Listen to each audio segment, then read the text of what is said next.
Boris Johnson and Russia UK Russo relations at a low level. Lavrov w.arns Britain. Boris Johnson is currently in Moscow visiting Russia's Foreign Minister Sergei Lavrov, who issued the warning this morning. Mr. Lavrov admitted relations between the two states are at a low, with Mr. Johnson agreeing things are not easy between us. Mr. Johnson did follow this up by exclaiming he was glad they're increasing the exports of kettle crisps to Russia, a comment the bemused Russian interpreter decided not to translate.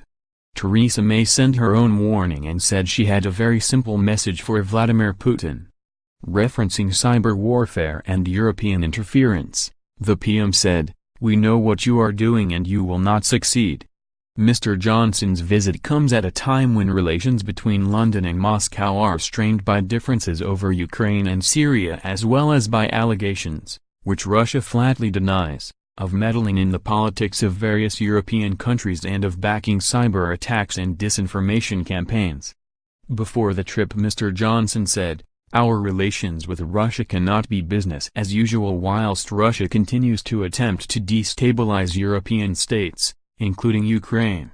While traveling to Moscow on Thursday, Johnson told reporters that Britain disapproved of many things that Russia had done. He singled out its 2014 annexation of Ukraine's Crimea, what he called Moscow's destabilizing of the Western Balkans, and its cyber activities.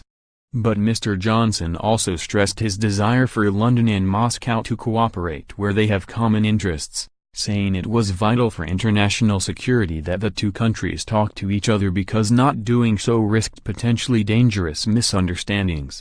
He said he wants to discuss working with Moscow to preserve the Iran nuclear deal and the threat posed by North Korea, as well as security arrangements for next year's FIFA World Cup which will be held in Russia. Russian Foreign Ministry spokeswoman Maria Zakharova said yesterday the decision to scale back British-Russian dialogue had been London's and had been groundless and untimely.